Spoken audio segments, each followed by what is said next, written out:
Boa noite, está começando pela Rede CNT o Jogo do Poder, um espaço aberto para a discussão política. Nós aqui da CNT acreditamos que o debate, o contraditório é ponto de partida para o exercício de um dos direitos mais fundamentais, o de ser informado com absoluta correção e transparência. Esse é o objetivo do Jogo do Poder, que recebe hoje o secretário estadual de Habitação, deputado federal Leonardo Pisciani. Boa noite, deputado. Boa noite, Ricardo. Boa noite aos telespectadores. Conosco também o jornalista Walter Diogo. Boa noite, Walter. Boa noite.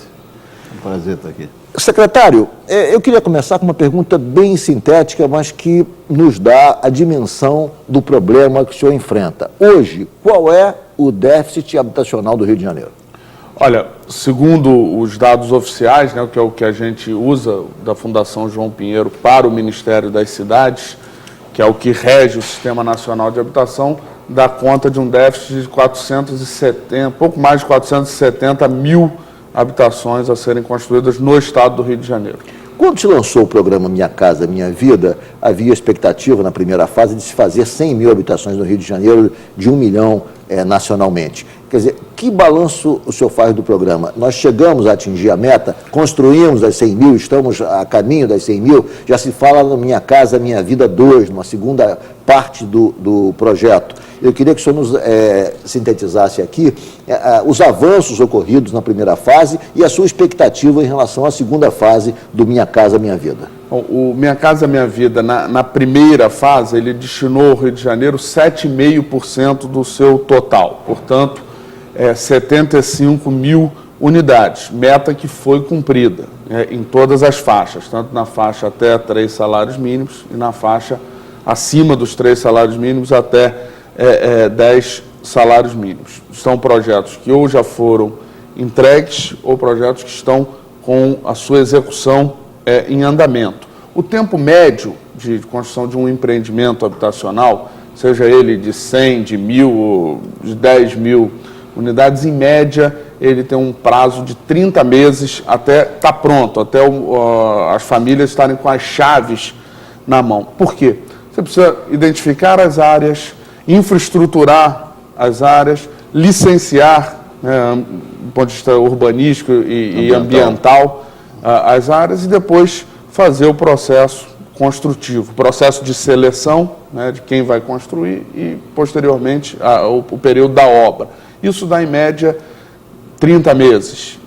Alguns mais rápido, outros mais demorado, mas, em média, 30 meses. O programa começou em 2009. Então, naturalmente, o grosso das unidades que estão sendo entregues começam a ser entregues a partir de agora, muito embora já tenham unidades que já foram entregues. Havia, durante logo o lançamento do programa, uma expectativa um pouco sombria em relação ao atendimento daqueles que ganham de 0 a 3 salários mínimos. Como o projeto não é um projeto absolutamente único do poder público, é uma parceria do poder público com a iniciativa privada, ou seja, a decisão é uma decisão que não depende apenas do homem público, depende também do interesse da iniciativa privada, parecia que as construtoras não estavam interessadas em atender quem ganha de 0 a 3 salários mínimos. E essa faixa não teria sido atendida a contento. Eu queria saber se é procedente essa informação e se na segunda fase do projeto esse problema vai ser sanado.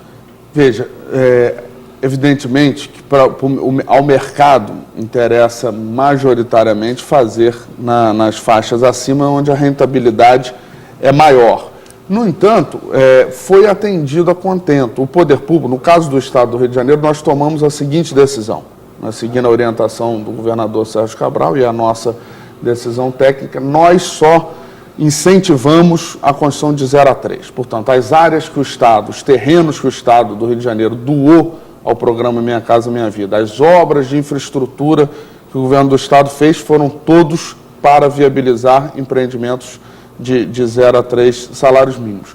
O que ocorreu no Rio de Janeiro foi a questão das chuvas. Nós tivemos chuvas em 2009, em 2010 e em 2011, que infelizmente deixaram muitos desabrigados. Em 2009 no Noroeste, em 2010 o Morro do Bumba e Angra dos Reis e a cidade do Rio de Janeiro, e em 2011 a região serrana.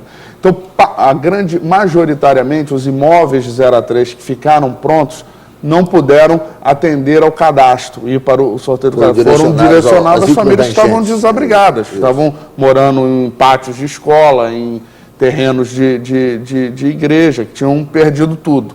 Então, se teve a sensação de que não se entregava empreendimentos de 0 a 3, mas o que houve foi a absorção da demanda gerada pelas chuvas.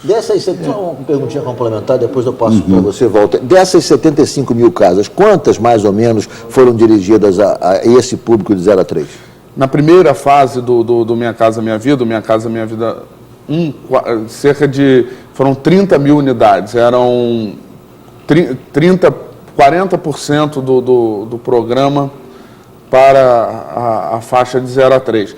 Isso é um aperfeiçoamento do programa. A segunda fase, que agora serão 2 milhões no país, cerca de 200 mil unidades no Rio de Janeiro, até 2014, já tem um quantitativo de 60% para o 0 a 3, que agora nem é mais chamado de 0 a 3, ou até R$ 1.600 de renda. Mas, secretário, semana passada estava em São Paulo assistindo aquele encontro nacional da indústria da construção. E eu vi o ministro da cidade falando sobre o Rio de Janeiro. E ele dizia que o Rio de Janeiro teve o melhor desempenho dentro do programa Minha Casa Minha Vida. A cidade do Rio de Janeiro? Não, ele falou o estado mesmo. Ele disse pelos números que ele colocou lá, eu estou vendo que você é o pai do milagre, mas não aparece muito. Não sei porque essa descrição, você gosta da descrição, mas ele falou coisas assim muito interessantes. Ele pegou lá e disse, olha, o Rio de Janeiro começou modestamente, ele jogou muito para cima do Kaufmann, o Roberto Kaufmann. Ele disse, o Roberto Kaufmann é melhor que as outras aí, porque eles conseguiram fazer contratos de quase 100 mil casas. É verdade. Eles quase 100 mil. Agora o Rio de Janeiro não diz isso para ninguém. É o estado que está melhor no evento de lançamento, né, do Minha Casa Minha Vida 2, o prefeito Eduardo Paes falou, representando todos os prefeitos no evento no Palácio do Planalto, junto ao presidente Dilma, por ter sido a cidade do Rio de Janeiro a cidade que mais contratou empreendimentos de 0 a 3.